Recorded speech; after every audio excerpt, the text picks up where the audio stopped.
there. Hey, I wanted to talk a little bit about bananas, and I imagine bananas are enjoyed universally. Uh, my love for bananas goes way back. I eat them every day. It seems like it's hard for me to remember the last time I went a morning without eating a banana. It's a rare thing. I always try to buy bananas ahead of time and let them ripen. Usually I've got 10 or 12 bananas, uh, and um, and I keep buying more so that they're ripe when I want them. And I buy organic and regular commercial bananas. I enjoy both of them.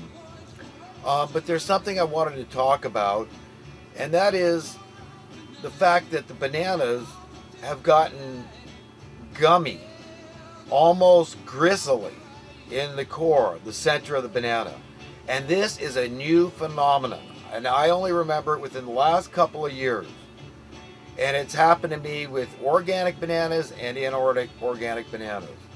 And I just wondered if anybody else out there had experienced this grotesque phenomenon.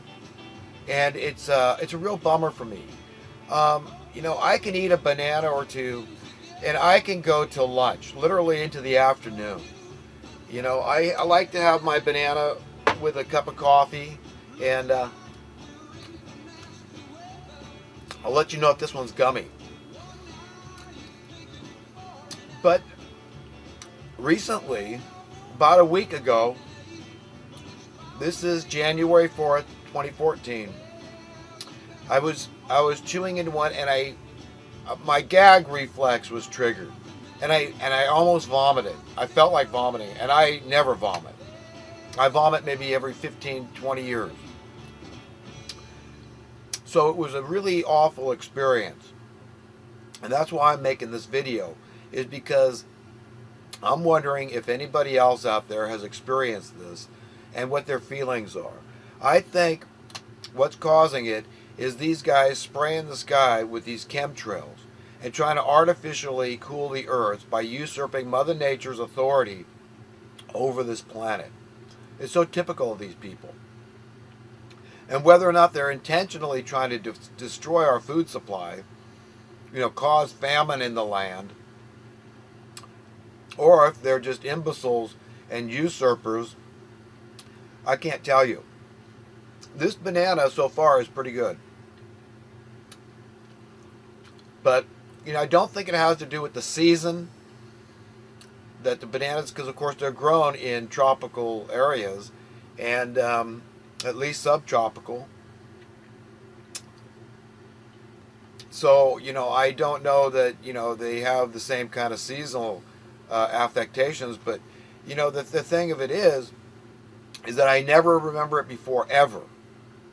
So, this idea of being seasonal, I think that's moot, because I only remember it in the last couple of years, this phenomenon. And I am so beside myself with the idea that these people are going to destroy, the edibility of bananas. It's just, it blows my mind.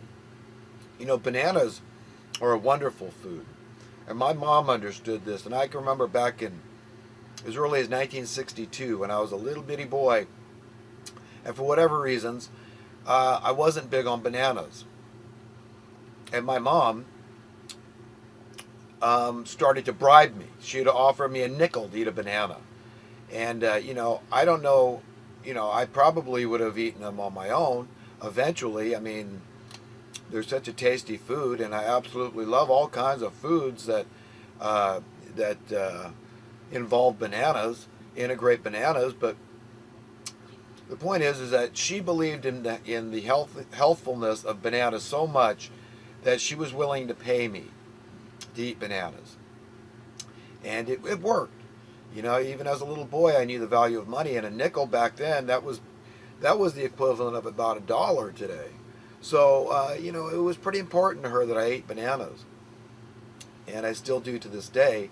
And I believe that they're responsible in large part to my health. I hear the potassium is a very good source from bananas, and potassium is very important and often deficient in a lot of people's diet.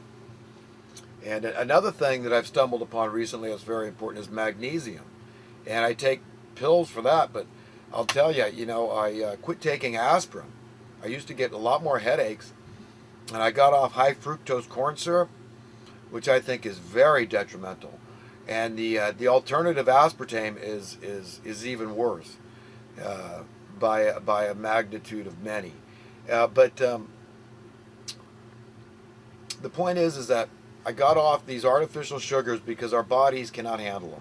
Sugar, even cane sugar, refined as little as possible. Of course, everybody knows is not particularly healthy, but in small doses we can handle it. But this other stuff was making me sick. I got big toe gout, and if you're a fella, fellas usually get it.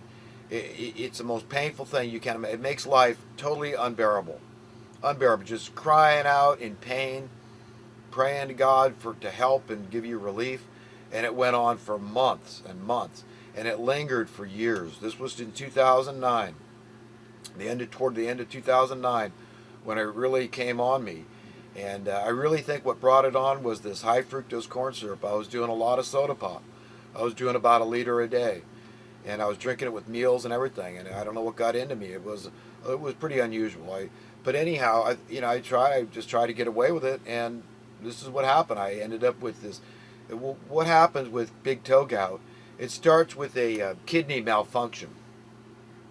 And your kidneys are overloaded with uric acid crystals. And the uric acid is released into your bloodstream, from my understanding and research, and it settles in usually one of a fella's big toes, one or both. And I've got a cousin that has struggled with gout, big toe gout, and he's got it in both toes. And it happened to me that it actually migrated into the other toe to some degree, not nearly as much, but enough to, perk you up and to make you pay attention. So I didn't ever go to a doctor, and I was able to figure out what I had just from all the concurring, the symptoms were from different sites were concurring, about what I had, and everything fit. I even got this what they call tofi. It's this toxic. The uric acids, once they've crystallized and decomposed, eventually they need to get out of the skin, because your skin is the biggest eliminatory organ you have. And so they force themselves out through your toe. It's a very painful process. It's like your toe splits open and this tofi is coming out. So if anybody's doing high fructose corn syrup out there, I got to tell you, get off the stuff. Okay? And, there's some hopeful signs out there that really surprise me sometimes. General Mills Cheerios says they're going non-GMO. It's wonderful. We've got to give these people a run for their money. And, it's little things like that that help me to keep my chin up and stay heartened, because the fight gets tough.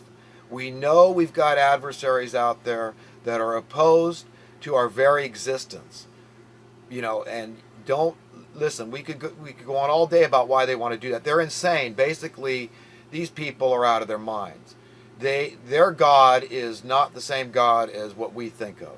We think of as an almighty creator, perhaps, this beautiful, loving energy force that created the universe and all that is contained therein. These people, in their minds, they are the God. They are the end all. They don't want to hear about higher intelligence, which has been documented for thousands of years. 7,000-year-old Pakistani cave paintings, for example, with depictions of flying crafts before the known humanity had so much as a rubber balloon that they could fill with helium in terms of technology. So there was nothing that could have been mistaken in the sky for flying craft. And if nobody ever saw something like that, their imaginations probably wouldn't even think of it.